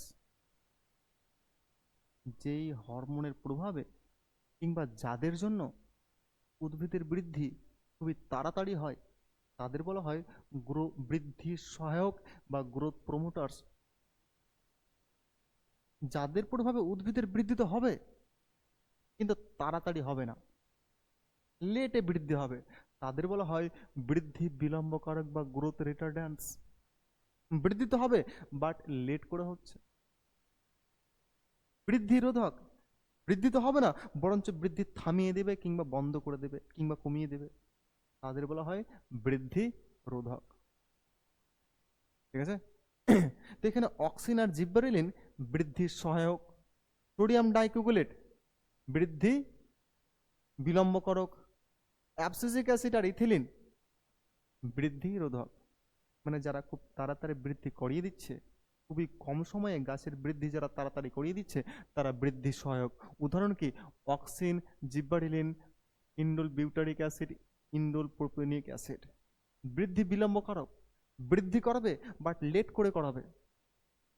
উদাহরণ হচ্ছে ডাইকিকুলেট, ক্লোরিন, ক্লোরাইড। বৃদ্ধিরোধক, গাছের বৃদ্ধি করাবে না, যতটা ছিল অতটাই হবে কিংবা আরো কমে যাবে। ঠিক আছে। তাদেরকে বলা হয় বৃদ্ধিরোধক। উদাহরণ কি? অ্যাবসিসিক অ্যাসিড আর ইথিলিন। তাহলে প্রশ্ন আসতে পারে, এরাও তো উদ্ভিদ হরমোন, এরাও তো উদ্ভিদ হরমোন,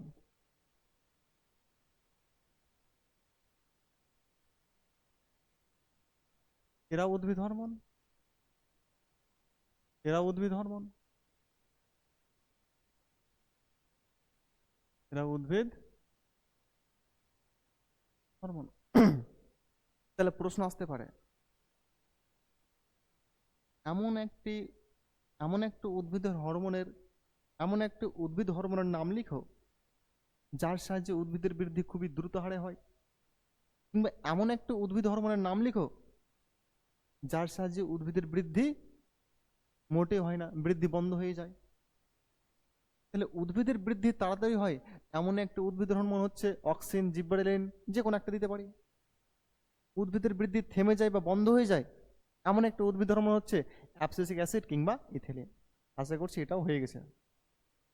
কোনো যদি অসুবিধা থাকে তাহলে তোরা কমেন্ট করে বলবে, ঠিক আছে? সেই অনুযায়ী সেরকম ভাবে তোদের বোঝানোর চেষ্টা করব, কিন্তু বলিস হ্যাঁ।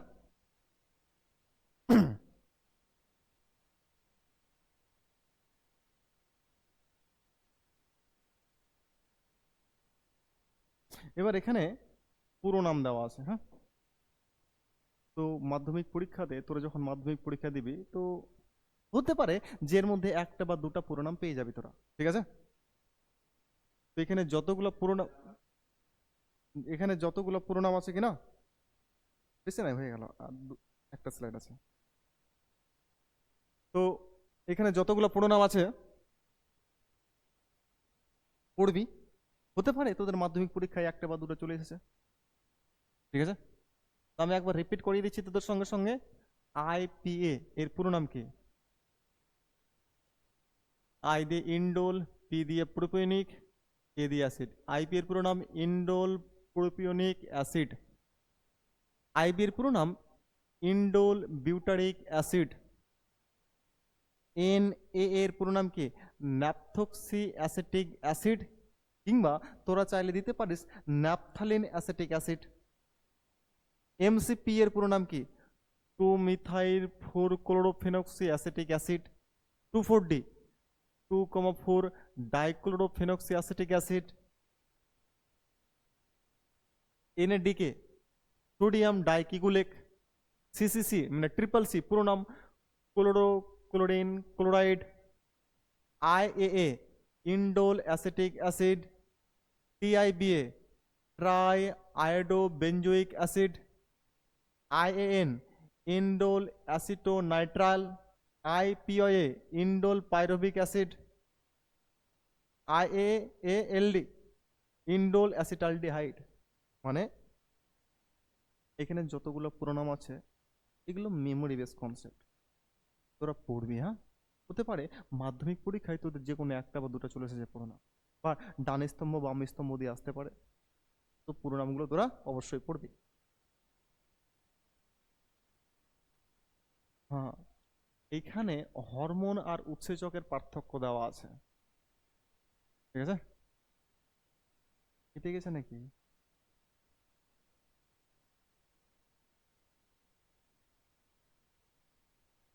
কেটে গেছে মনে হচ্ছে। এটা বইয়ের ছবি আছে রে, কিছুটা কেটে গেছে আই থিঙ্ক। ঠিক আছে, চল। হরমোন, আমরা হরমোন নিয়ে পড়লাম, উৎসেচক নিয়ে পড়িনি, ওই জন্য জানি না, বা তোরা জানবি না ব্যাপারটা, ঠিক আছে? এখানে হরমোনের সঙ্গে উৎসেচক, হরমোন আর উৎসেচকের পার্থক্য আছে, দেখেন একটু। দেখ, বলেছিলাম যে অন্তঃক্ষরা গ্রন্থি থেকে ক্ষরিত হয় হরমোনের ক্ষেত্রে, আর এখানে সোনাল গ্রন্থি লেখা আছে বা বহিঃক্ষরা গ্রন্থি লেখা আছে, এমনি করে ভাব। বলেছিলাম যে হামার্গের শরীরে গ্রন্থি তিন রকমের হয়: অন্তঃক্ষরা গ্রন্থি, বহিঃক্ষরা গ্রন্থি, মিশ্র গ্রন্থি। তো অন্তঃক্ষরা গ্রন্থি থেকে হরমোন ক্ষরিত হয়, আর বহিঃক্ষরা গ্রন্থি থেকে উৎসেচক। বা আমি যদি একটু দেখানোর চেষ্টা করি,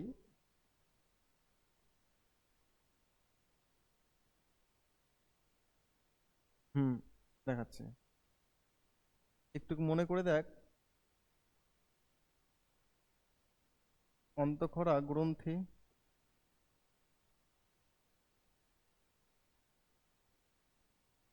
বহিঃক্ষরা গ্রন্থি আর মিশ্র গ্রন্থি।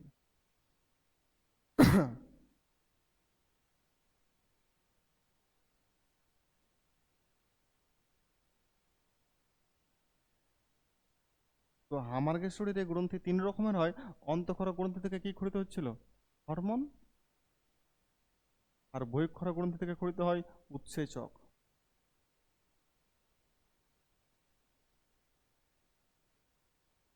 ঠিক আছে? এখানে ওটাই লেখা আছে, হরমোন অন্তঃক্ষরা গ্রন্থি থেকে ক্ষরিত হয় আর উৎসেচক বহিঃক্ষরা গ্রন্থি থেকে ক্ষরিত হয়। হরমোন স্টেরয়েড ধর্মী হতে পারে, অ্যামাইন ধর্মী হতে পারে, কিংবা প্রোটিন ধর্মী হতে পারে, কিন্তু উৎসেচক সবসময় কি ধর্মী হয়? প্রোটিন ধর্মী হয়। অর্থাৎ উৎসেচক সবসময় প্রোটিন দিয়ে তৈরি, আর হরমোন ওর মধ্যে প্রোটিনও থাকতে পারে, অ্যামাইনো অ্যাসিডও থাকতে পারে, স্টেরয়েডও থাকতে পারে। কার্যস্থল কি বলেছিলাম, যে বেশিরভাগ হরমোন এক জায়গাতে তৈরি হবে, অন্য জায়গায় গিয়ে কাজ করবে। অর্থাৎ উৎপত্তি স্থল থেকে দূরবর্তী স্থানে গিয়ে কাজ করবে বেশিরভাগ হরমোন। এখানে ওটাই লেখা আছে, উৎসস্থল থেকে দূরে গিয়ে কাজ করবে, অর্থাৎ অন্য স্থানে কাজ করবে। ব্যতিক্রম লেখা আছে লোকাল হরমোন বা স্থানীয় হরমোন। উৎসেচক ওরকম কোনো ব্যাপার নেই, যেখানে দরকার সেখানে কাজ করে নেবে। কাজের ধরন, একটা নির্দিষ্ট হরমোন বিভিন্ন রকমের কাজ করে, মানে একটা হরমোন অনেকগুলো কাজ করতে পারে। একটা উৎসেচক একটা নির্দিষ্ট কাজ করে, ডিফারেন্স। এমনি করে ভাব যে একটা হরমোন আর একটা উৎসেচক। একটা হরমোন মেলাইটি কাজ করতে পারে, অর্থাৎ অনেকগুলো কাজ করতে পারে, অনেকগুলো কাজ করবে।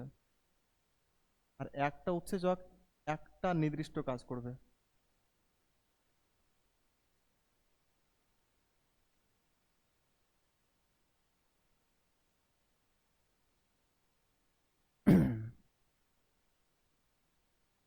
একটা হরমোন মেলাইটি কাজ করে, লেখা আছে একটা নির্দিষ্ট হরমোন বিভিন্ন রকমের কাজ করে। একটা উৎসেচক একটা নির্দিষ্ট কাজ করে, তাহলে ডিফারেন্সটা দেখ। একটা উৎসেচক একটা নির্দিষ্ট কাজ করবে, একটা উৎসেচক একটাই কাজ করবে। একটা হরমোন মেলাইটি কাজ করবে। ক্রিয়াশীলতা কি বলেছে? আহ, জীবদেহের বাইরে কার্যক্ষম হয়, অর্থাৎ হরমোন জীবদেহের ভিতরেই কাম করতে পারবে, জীবদেহের বাইরে কাম করতে পারবে না। হরমোন জীবদেহের বাইরে কাম করতে পারবে না, জীবদেহের ভিতরেই কাম করবে। আর উৎসেচক যদি পরিবেশ ভালো রাখি, যদি উপযুক্ত পরিবেশ ঠিকঠাক পরিবেশ দিই, তাহলে জীবদেহের বাইরে বা অন্য জায়গায় কাজ করতে সক্ষম। এমনি করে ভাব যে পরিবেশ যেমনই হোক না কেন, হরমোন ভিতরে কাজ করবে, বাইরে কাজ করতে পারবে না। আর আমি যদি পরিবেশ ঠিকঠাক রাখি, তাহলে উৎসেচক জীবদেহের ভিতরেও কাজ করবে, জীবদেহের বাইরেও কাজ করবে, কিন্তু পরিবেশ আমাকে ঠিকঠাক রাখতে হবে। আশা করছি এই হরমোন আর উৎসেচকের পার্থক্য ক্লিয়ার হয়ে গেছে, ঠিক আছে। ফিডব্যাক পদ্ধতি, উৎসেচকের কোনো ফিডব্যাক পদ্ধতি নাই, কিন্তু হরমোনের ফিডব্যাক পদ্ধতি আছে। ফিডব্যাক, হরমোনের যেটা ফিডব্যাক পদ্ধতি আমি এর পরের টপিকেই পড়াবো। এই চ্যাপ্টারে আছে যে হরমোনাল ফিডব্যাক রেগুলেশন। এমনি করে ভাব, হরমোনের ফিডব্যাক আছে, উৎসেচকের সেরকম কোনো ফিডব্যাক রেগুলেশন নাই। হুম, থ্যাংক ইউ। যে এতক্ষণ আমি ক্লাস করলাম, আমার সঙ্গে তোরাও ক্লাস করলি, ওই জন্য এতক্ষণ ধরে মনোযোগ সহকারে তোরা ক্লাস করলি, ওই জন্য মন থেকে তোদের সবাইকে 9.5 কেজি থ্যাংক ইউ। সঙ্গে থাক, পাশে থাক, ক্লাস দেখতে থাক। যদি ভালো লাগে লাইক শেয়ার কমেন্ট ফমেন্ট করবি, আর যদি ভালো না লাগে, ঠিক আছে, লাইক শেয়ার কমেন্ট টমেন্ট করার দরকার নাই। আমি দুটা জিনিসে বিশ্বাসী, যে প্রেম প্রীতি ভালোবাসা আর শিক্ষা কখনো জোর করে হয় না, ঠিক আছে। ওই জন্য বলছি, যদি ভালো লাগে লাইক শেয়ার কমেন্ট সাবস্ক্রাইব সব কর, আর যদি ভালো না লাগে করিস না, ঠিক আছে। ভালো থাক। আবার কিছুদিন পরে নেক্সট ক্লাস নিয়ে আসবো। আর তোদের বলে রাখি, এখন শুধু জীবন বিজ্ঞান ক্লাস আপলোড হচ্ছে, কিছুদিন পর থেকে বা 10-15 দিন পর থেকে বাংলা, ভূগোল, ইংরেজি, ইতিহাস সব রকমের ক্লাস আপলোড হবে, ঠিক আছে। Bye bye.